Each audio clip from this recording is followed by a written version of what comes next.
This episode is sponsored by Hired.com. Every week on Hired, they run an auction where over 1,000 tech companies in San Francisco, New York, and LA bid on Ruby developers, providing them with salary and equity up front. The average Ruby developer gets an average of 5 to 15 introductory offers and an average salary offer of $130,000 a year. Users can either accept an offer and go right into interviewing with the company or deny them without any continuing obligations.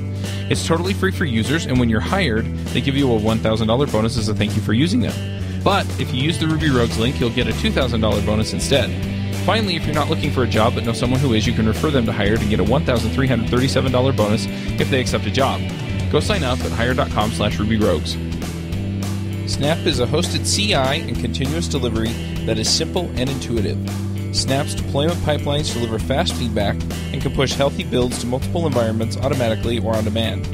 Snap integrates deeply with GitHub and has great support for different languages, data stores, and testing frameworks. Snap deploys your application to cloud services like Heroku, DigitalOcean, AWS, and many more. Try Snap for free. Sign up at snapci.com/RubyRogues. This episode is sponsored by DigitalOcean. DigitalOcean is the provider I use to host all of my creations. All the shows are hosted there, along with any other projects I come up with. Their user interface is simple and easy to use, their support is excellent, and their VPSs are backed on solid-state drives and are fast and responsive. Check them out at DigitalOcean.com. If you use the code RubyRogues, you'll get a $10 credit. Hey everybody, and welcome to episode 250 of the Ruby Rogues podcast. This week on our panel we have Jessica Kerr. Good morning. I'm Charles Max Wood from DevChat.tv. I can't imagine 250 episodes. That's awesome. We have a special guest this week, and that's Gilad Bracha. Hi. Do you want to introduce yourself? Sure. I, as they say in Monty Python, when they say that I do shrubberies, I do programming languages. So I've had a fairly long career doing programming languages in industry, which not too many people get to do. We did a startup that developed one of the first optional type checkers for Smalltalk, but more importantly, it developed a virtual machine that ended up as the hotspot virtual machine in Java. So I landed in Sun, spent almost 10 years there working on the Java language specification, the Java virtual machine specification, and that's probably what I'm best known for. I've done a language of my own that I'm very proud of called Newspeak. And these days I work for Google and I work on Dart, which is a programming language that was developed initially for the web, now somewhat for mobile as well, and it's a general purpose programming language. Yeah, we did an episode on JavaScript Jabber, like 2 or 3 years ago? No, longer than that. Anyway, we talked to Casper and Lars. Oh, okay, yeah, sure, yeah. About Dart, and it was really, really interesting. We also talked to them about V8, since they have worked on both of those projects. But right. Yeah, really, really interesting stuff. And Dart is definitely an interesting language to, fool around with and get to know a little bit and just figure out how it works and how it does what it does. Yeah, definitely. What's special about Dart? Well, Dart, primarily when it came out, the focus was web programming. So there's a question, I guess, what's special? How do I answer that? There's the technical side and there's the sort of pragmatic side. Pragmatically, if you want to target to write to the web and you don't find JavaScript a joy to work with, then there are lots of people who transpile, as it were. But the web is not an easy target. The web browser has all kinds of quirks and limitations and history and things that make it difficult. And security concerns and all kinds of reasons why it isn't the easiest target. And so you need a lot of engineering resources if you're going to get a really high performance implementation if your language isn't basically a very thin veneer on JavaScript, right? So if your semantics are basically JavaScript semantics, that's easy and you tweak the syntax, but that buys you very little. And so if you want to clean up the semantics and have something that has industrial strength support, at Google, we were in a position to do that. Most people who want to write a language for the web have just slightly less resources than Google has. Yeah. That's right. So Dart, it runs natively on Chrome and for other browsers compiles to JavaScript? No. Okay. So Dart has a VM that runs natively and you can run it on a server just about anywhere. In the browser, it compiles to JavaScript for all browsers. Yep. Yeah.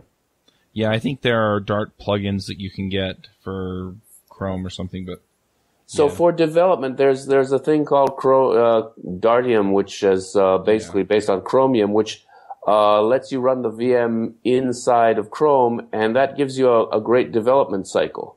So you can basically write Dart code and get it to run instantly in the browser as a web app by invoking that, and that cuts back on the time that. Otherwise, if you have a sizable project and you're compiling it to JavaScript, every reload cycle, that gets kind of old. We're working to improve that workflow as well, but that's what you were referring to, is the Dartium thing. What makes Dart interesting technically then? Well, primarily, I guess the most sort of unique aspect, is the optional types, which a bunch of other people have now started to do. And as I said, that goes back for us many years when we did this Strongtalk project in the 90s. But the idea is that you do have a type checker, but it's completely optional. And that means that you don't have to write types if you don't like writing types. If you do write types, if they don't work out, if the type checker complains, it doesn't stop you from running your program. Type errors are not compilation errors. They are warnings of a sort. And so it gives you useful information, sort of like a linter. But if you decide, no, this is too complicated to type, or this doesn't actually, the type checker is complaining, but I know for this particular circumstance it's going to work, or at least I want to try it. Or during development, just your workflow, right? You don't have to play games like you do in Java where, okay, I haven't written this method yet, but I have a path that I'm not even testing yet that calls it, and I don't want to be stuck filling out stubs just so the compiler will shut up. Yeah, that's frustrating. Yeah. So the type system is there to be useful to you if you want it, but to be out of the way if you don't. That's probably the most unique. And in a way, other people are starting to do that in other settings as well, that this idea has kind of gotten some traction. Very much, yeah. There's gradual typing now in Clojure. We talked about Crystal, which is basically compiled Ruby with types the other day. Okay, yes. So there were earlier efforts with Ruby, though I forget exactly the history. There have been all kinds of things. There's TypeScript. Facebook is using Hack, which is basically PHP slightly cleaned up and with an optional type system. So this idea is something that I've been advocating for 25 years almost now. And its time is fine, which is usually the time it takes to get an idea going, sadly. So, yeah, its time has come. Right. We've been fighting over dynamic versus static languages for so long, and now we finally have synthesis. Right. Well, there's still plenty of people eager to fight. And really, I mean, I'm not kidding. I see this every day because this is a religious issue. But yes, I argue that you can sort of, to a large extent, have your cake and eat it too, depending which one you view as the cake and which one you view as the anti-cake. But either way, you can combine these. There are some compromises, but relatively little. You can get a lot of the benefits of types without a lot of the pain by taking variations on this approach. People have done slightly different things, but yeah, there's no reason to have this dichotomy. It's a false dichotomy. If there's cake and anti-cake, is that like cake or matter and antimatter? If I eat one, then eat the other, it'll annihilate in my stomach and I won't actually gain weight? Well, if you put them together, yes, they do explode, right? That's when you put type phonetics and dynamic phonetics together, then yes, you get this nuclear fusion and, I don't know, black holes, all kinds of things can happen. Yeah. The whole time-space continuum is at risk. Oh, we can't do that then. Yeah. So I'm really curious. The topic that we have down today is programming language evolution and design. And we've kind of been talking about dynamic and static typing. But I'm really curious, what do you see coming out in languages today that you think is going to get iterated upon with the next batch of languages that come out? Well, I think this optional typing thing is still evolving and people are creating variations and we'll see what gets popular. What gets popular may not be what's right, but then that's life. Another area where, there's a lot of activity on functional, and I expect we're going to see more things that are a bit of a departure from the classic academic functional languages. I believe that when functional hits the big time, it will not be the academic languages. A good example of that would be Elm, which is a really cool thing that Evan Czaplicki is doing. And if you haven't looked at it, that's kind of one of the nicest things that have come out in a long time. Yeah, Elm is pretty cool. And it is very pragmatic. It's let's take what we've learned from these more academic functional languages, the MLs, and make something that is beautiful for people to use. Yeah, that's one way of putting it. It basically, it's better designed. He's a very talented young man, and he has a sense of reality which was lacking in a lot of these other efforts. Yeah, that's one way to put it. Yeah. So when you're looking, let's say that you were going to write a language today, I mean, what would you be looking at as far as capabilities and language features? Basically, I'm working, when I do sort of my more researchy side of things, I work with Newspeak, and I'm pretty happy with it, but obviously there's a ton of engineering to do, and in terms of language, there's some things I'd experiment, right? I'd like to, Newspeak is very easy to turn into a functional language because there's really only, from a language design point, there's only one construct that makes it imperative. But to actually build a working system is a very different matter because all your libraries are going to be different. And that is really the challenge, right? That's why I don't do it, because changing the one construct would be trivial, but actually making this workable then would be rebuilding the platform. So getting something functional, marrying functional and say imperative code by across actor boundaries is how I would tend to do it. So again, getting actors, really purist Erlang style, maybe actors, or even more purist than that, non-blocking receives and things like that, getting that to be performant when it's on your local machine, for example. There's a bunch of areas like that need work. When you say functional here, are you talking about free of side effects? Yeah. I'm not talking about higher order functions. That goes without saying. That's, Smalltalk has had higher order functions since, I don't know, at least 1976. I'm not positive about this even earlier versions, but higher order functions are great.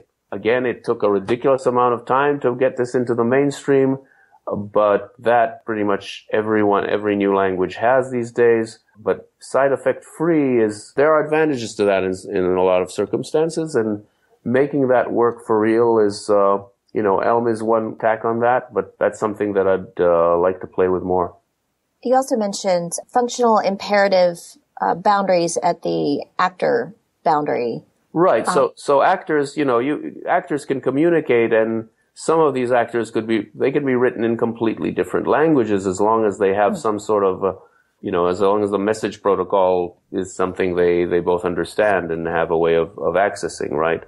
And so a natural way to do that would be to have variants of a language. Like in the case of something like Newspeak, you can create very similar feeling languages or very similar syntactically, and a lot of the culture carries over, and yet one can be functional and one can be imperative. And you can't mix those because the imperative part will, compromise the functional part unless you get into monads and stuff, which I really don't want to. And so, actors actually are, of course, a monad, and that's one way to deal with this, letting code combine by just gluing it together with message passing. At this point, when you talk about actors that are in different languages, is that microservices? Oh, I don't want to get into sloganeering at that level, but I think it's just, the internet at some level is actors. Distinct computers on the internet are at some level actors, right? That's message passing, right? And make it a finer grain. The question is, how small can you make them, right? Mm-hmm. Right, it's a spectrum. It's also, these things are not opposed to each other. The actors, though, you talked about functional actors, but if they're message passing to another process, isn't that itself a side effect? It's not a side effect on them, right? Any functional program that is going to do anything interesting had better side effect something outside itself, right? Otherwise, we're back to the language is designed for implementing factorial, of which we have a number. And so, of course, it's side affecting. You want to see its output. It's side affecting your brain when you do that, when you look at its output. If it doesn't side affect something, it's not observably doing anything interesting. So sure it is. And of course, the point is that in a given Say if you look at the actors as running in an event loop, when they get a message and they respond, during that period, they're not seeing any side effects. So, the code can be reasoned about functionally. The next time you come back to that code, when another message comes in, yes, the answers to those messages might be different, but that it's isolated. This ties back to Elm because Elm models that event loop with its architecture of receive an action, update your state, that state comes back to you in the next event loop. Right. So it's doing UI, which obviously things are changing out there in the world, but while it's processing it, it's functional. And I know Evan is looking at actors as well. He's been looking at Erlang quite seriously recently, and so I expect Elm to expand beyond UI at some point and do other things.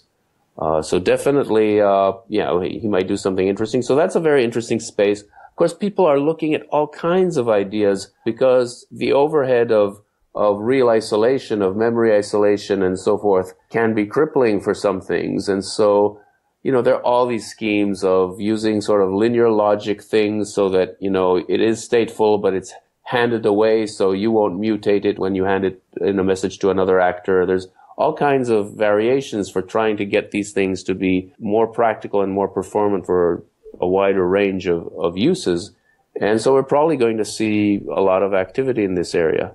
Another area that we might talk about, of course, is live programming, which is, I think another idea whose time has finally come. I expect to see a lot of that. That may be less about language in itself as about language tooling and environments and so forth, but they interact and they shouldn't be viewed, they shouldn't always be isolated from one another. Agreed. You said live programming?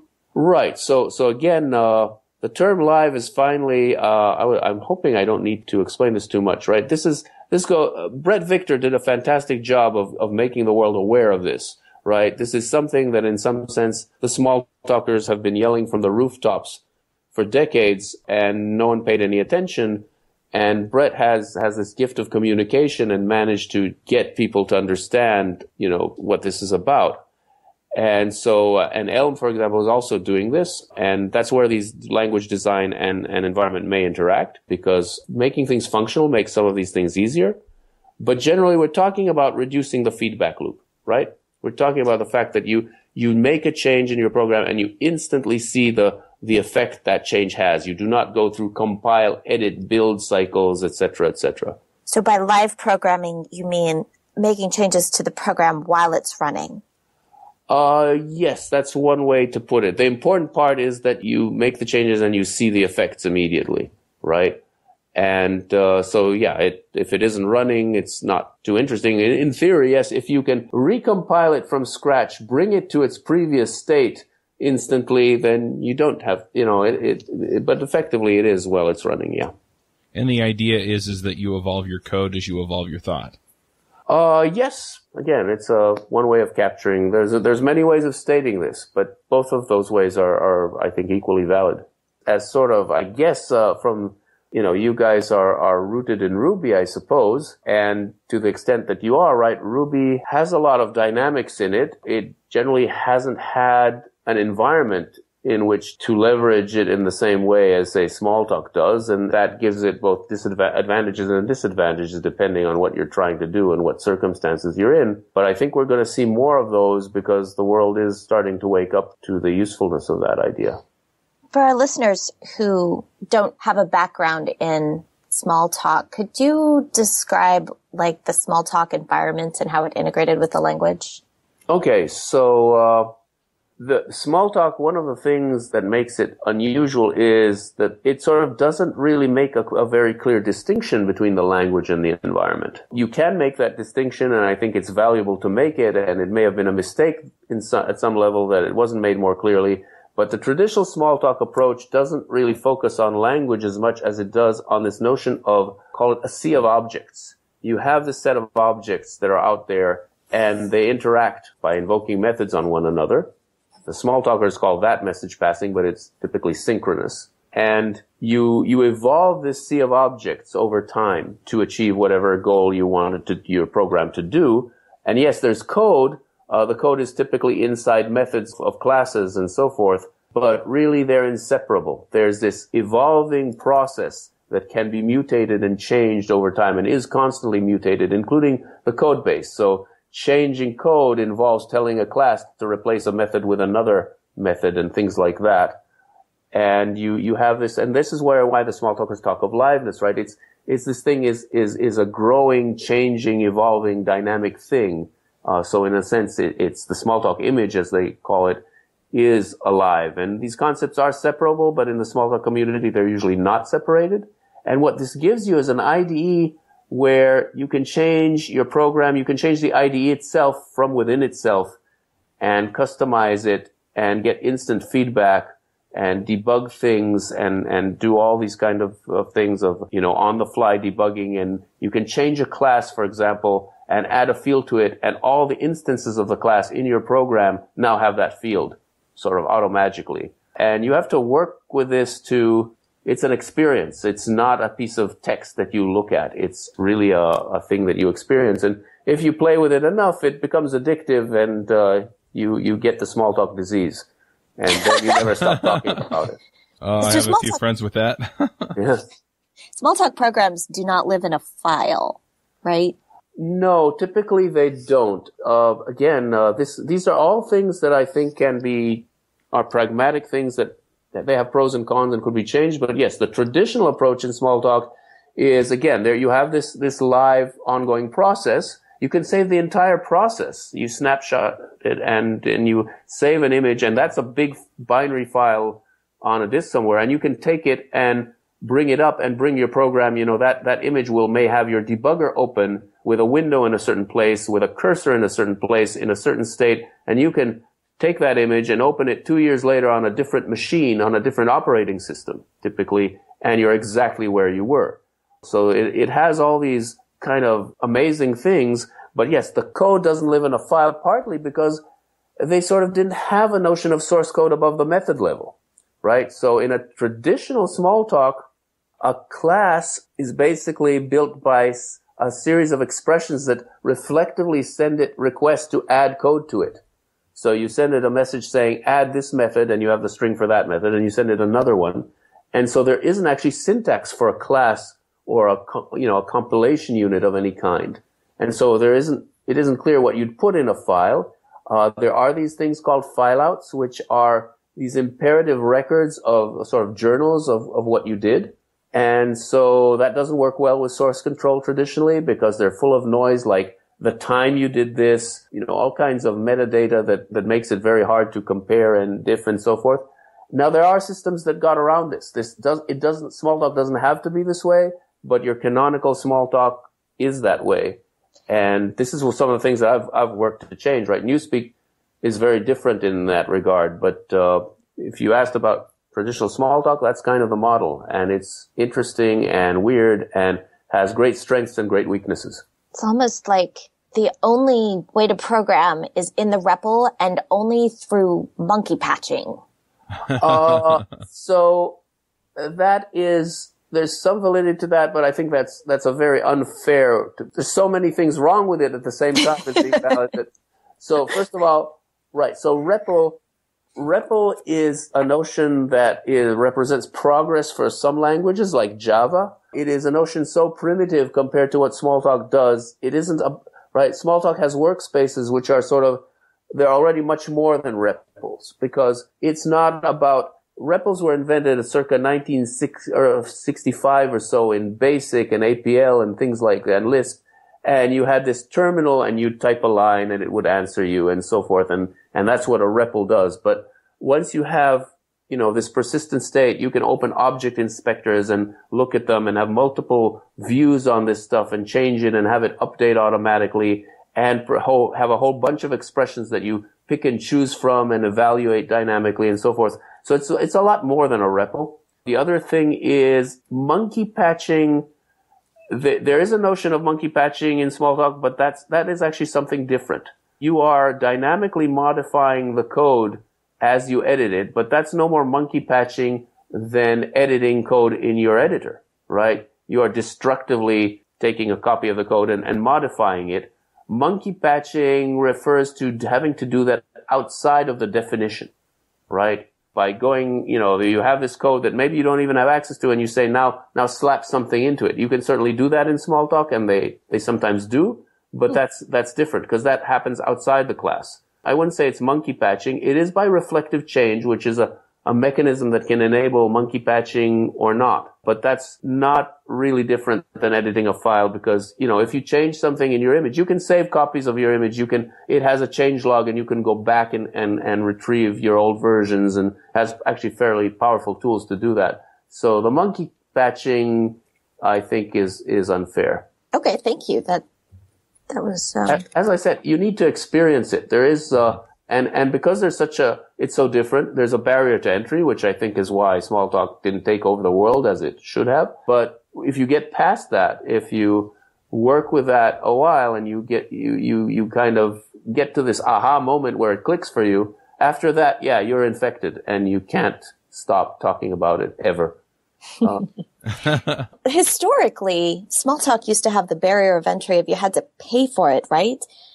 Right. So small talkers sitting around in a pub with beer will debate endlessly how come this wonderful thing never really got where it rightfully should.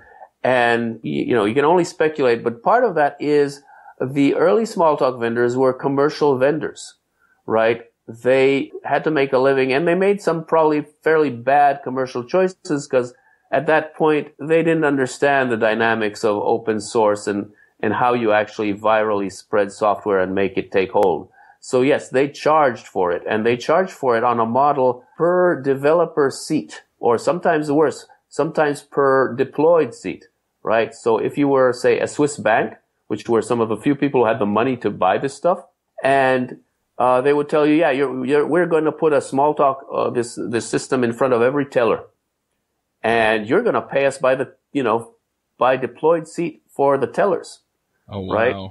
And back in, late 80s, early 90s, when this said you're going to get a PC with 32 megabytes of memory to make this run well, and that was considered a very high-powered, costly machine, and you're going to put one of these for every teller and pay us by the seat, the Swiss banks could do it, but most people wouldn't. The nice thing about that was that you had the development environment deployed everywhere. So if anything ever failed in the field, you could debug it just as if you were building it on your desktop as a developer, right? It had all the facilities to do that, which is great, but also a double-edged sword because that meant that source code was exposed when people were not used to that idea.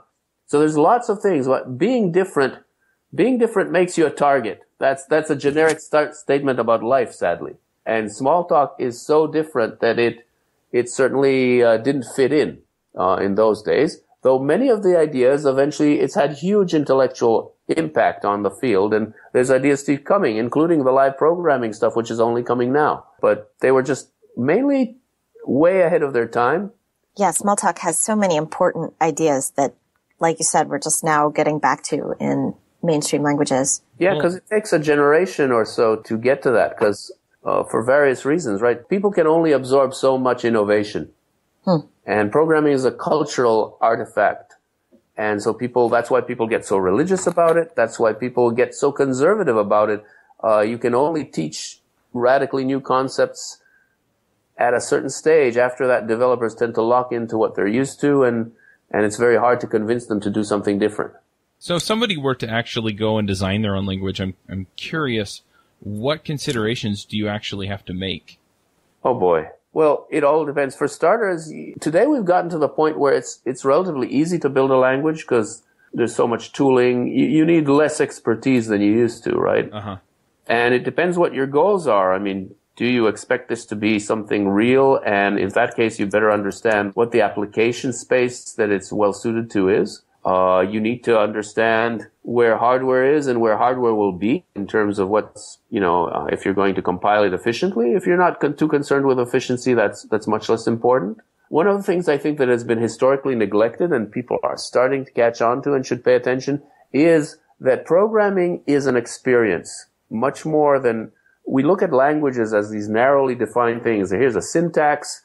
If we're not too shallow, we think about the semantics. Many people don't get past the syntax, but if you do, there's a semantics to it, and it's a piece of text, and it means something, and you think you could put it in a file and compile it and whatever. And that is, how it's been since, Fortran in 1955.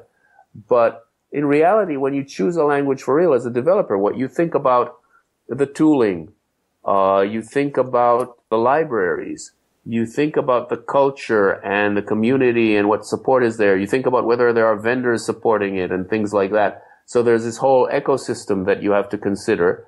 And Smalltalk is an example of somewhere where they didn't make this separation of language and tooling. And it's good to keep the separation aware, because you don't want to force people to have your preferred tooling, because people have different choices about tooling. On the other hand, thinking about how the ideal path of tooling will work and how that experience will work together, because you're not just writing text in pencil and paper, right? You're always working with something, even if it's just your most basic text editor. Being aware of that and how these things might interact, what makes things easier to debug or to trace or all kinds of things like that is really important nowadays. Right. We don't program in languages. We program in systems. Right. So it's about PX, program experience, not PL. That's a change that I think certainly the academic community, as usual, has been totally blind to. They'll be the last to know, I'm afraid. And because the computer science has its roots in mathematics, well, electrical engineering and mathematics, but certainly programming languages primarily in mathematics. And the outlook is about texts and meanings of equations or expressions or things like that. And they just ignore tooling. It's looked down upon as not publishable, not academically viable, all of which is completely bogus. But if you're an academic and you spend your time on tooling, you will have a hard life. You might not get tenure because people will not publish your work because they'll say, "Oh, this isn't fundamental" or something. Right? There's a bias there, and it's going to change largely by the example of industry over time, because they'll follow rather than lead, I'm afraid, in this area.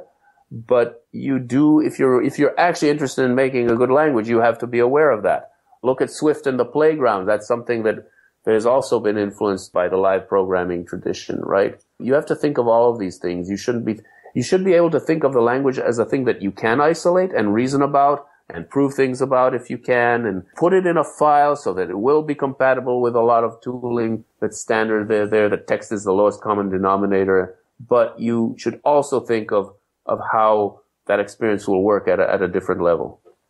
Be able to record it in a text file. Yeah, Smalltalk didn't have that. And Smalltalk was actually going for lock-in for pricing model reasons. Yeah, I don't know how conscious they got lock-in almost immediately, even without trying, right? They didn't have to scheme to do it. Their model was inherently that. What locked you in was the fact that each vendor had slightly different libraries, more or less by accident, I think.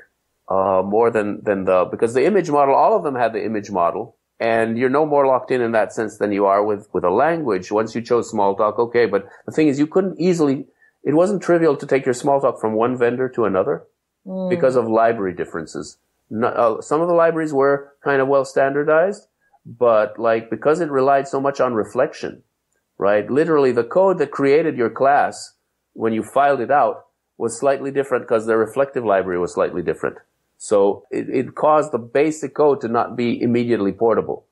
And so, yes, there was lock-in, but less by, usually, conspiracy theories never attribute to malice what you can to incompetence. It's just an accident that they weren't scheming. Of course, I'm sure once they had the lock-in and they thought they were making good money off this, which they were for a while, they didn't mind it. No vendor minds it if, we have lock-in. That's too bad. How can you get rid of that? That doesn't tend to happen. But I don't think it was that deliberate. It just happened by virtue of the model. And they didn't yet value portability and standards the way that a lot of people do now, when you've got your abstractions of, what's the example? In Java, you don't want to lock in your database. No. So Right. you're going to use an ORM, and then you don't even want to lock in your ORM. So you're going to use the Java Standard API version of the Hibernate interface. And even though you never actually change your ORM, and I hope you never change your database because that's incredibly painful. People really like that feeling of retaining choice. Right. They may actually be in a cell, but they like it with big windows that give them the feeling that they can get out. So that's true. Now, back in those days, I don't think they thought about portability in different terms, right? One of the things is that all these small talk systems, not all of them, but some of them were some of the most portable software you could write in terms of could you take it to a different operating system or, Park Place ran on almost anything from Sun to PCs to Macs to whatever, and you could take it and it would run bit identical because it was running in this image and very much isolated.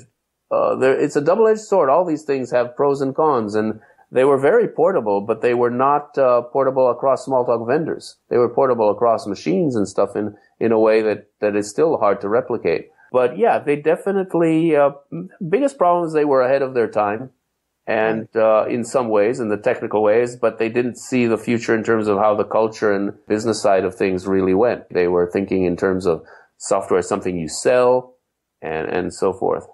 When you say that programming is an experience, I agree with you. I think this is very important. And part of the reason is that a program can't be changed until it's alive in a programmer's head.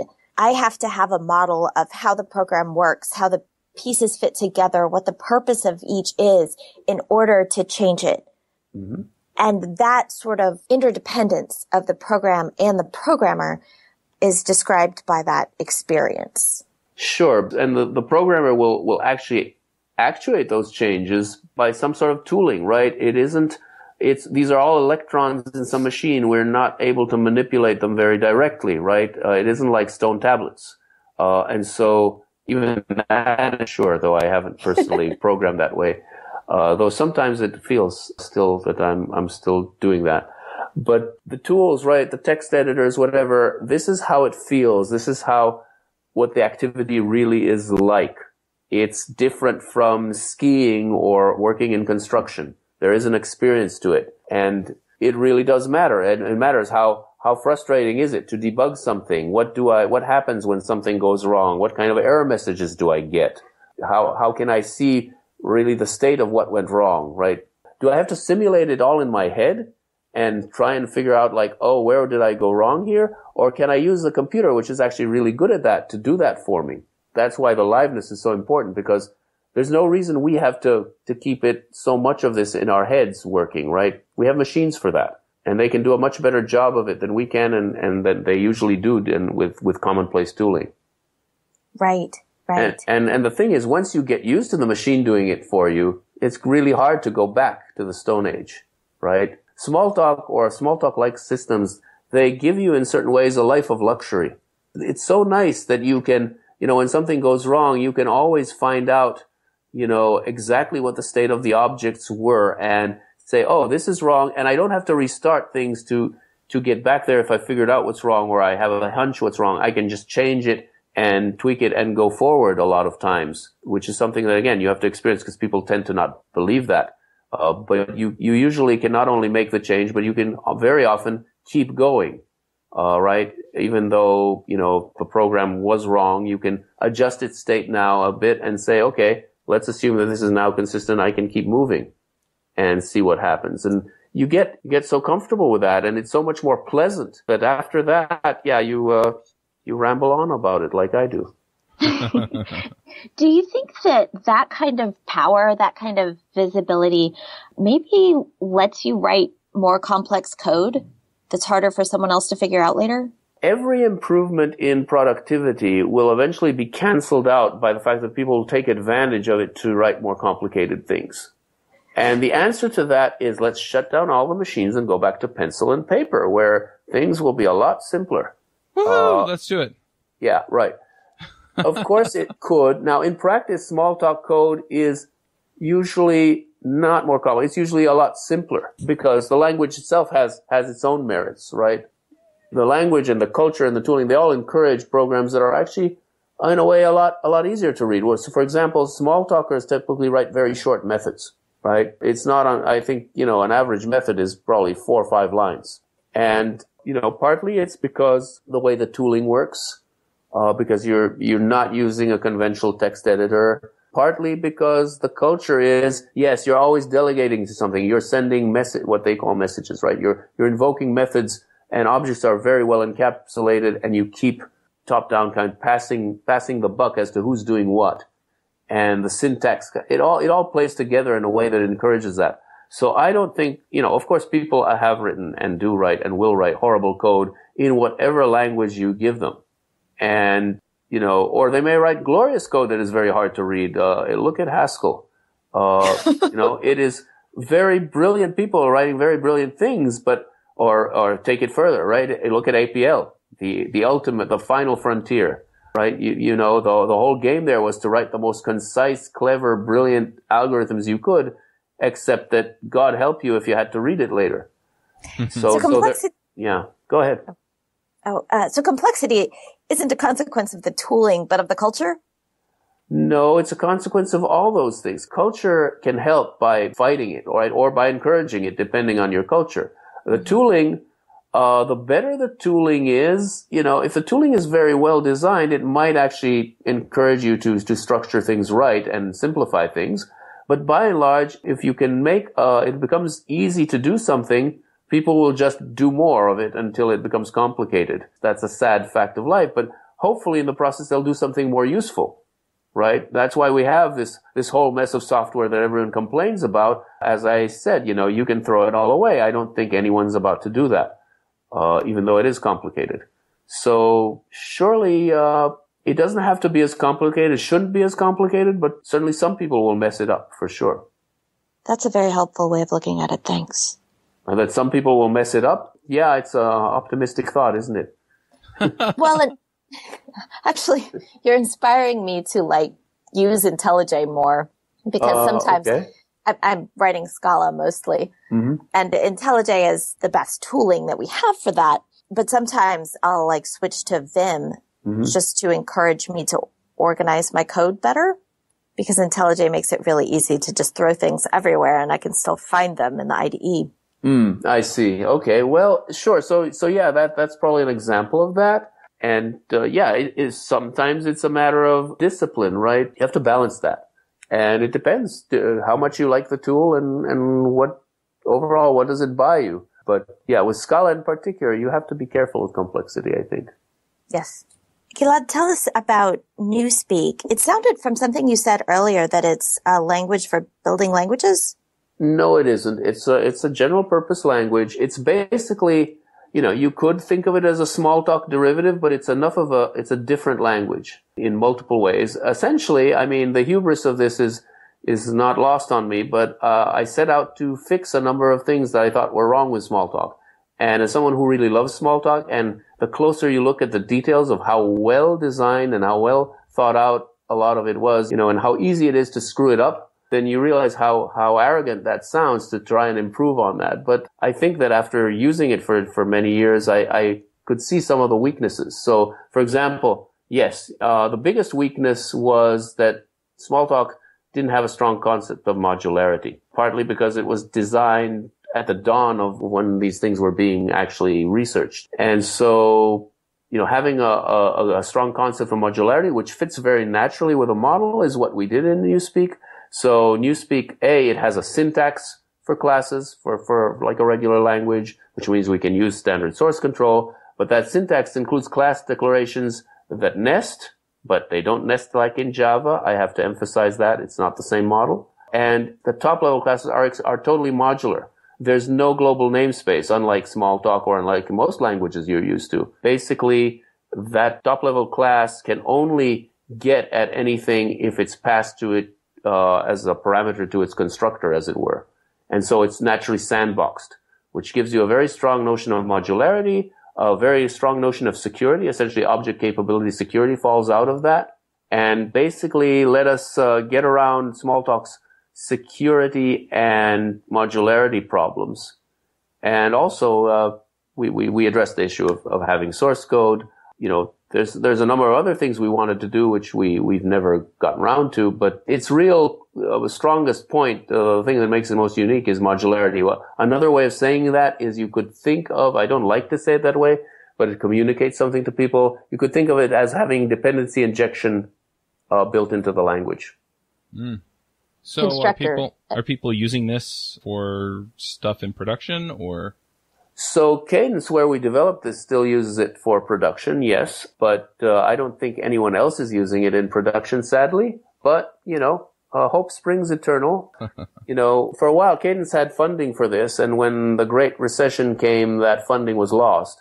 And so after that, it's been a labor of love, and as a result, we've done some interesting things, but we don't quite have the bandwidth to keep it at the production quality that we'd like.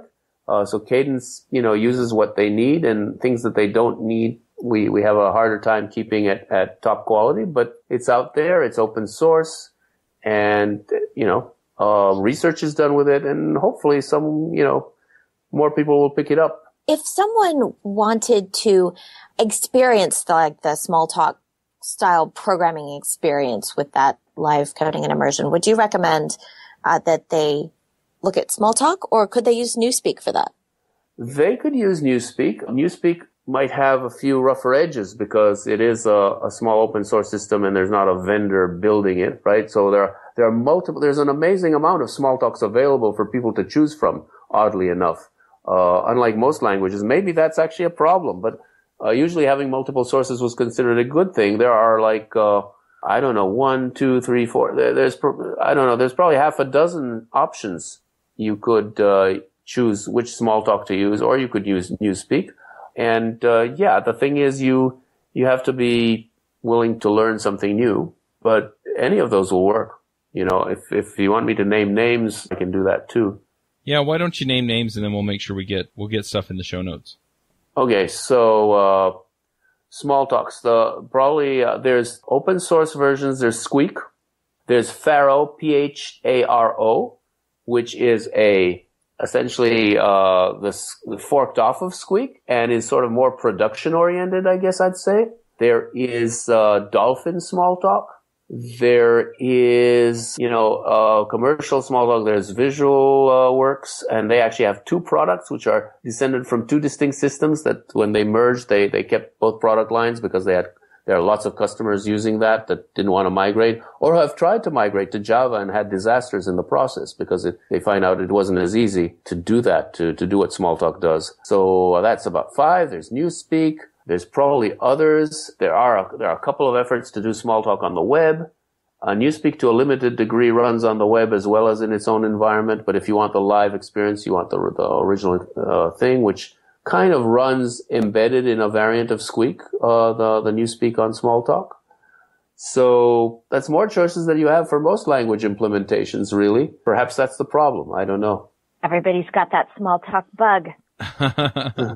Well, I would like them to have the Smalltalk bug. I think that it's enlightening. They'll learn a lot that they didn't know before.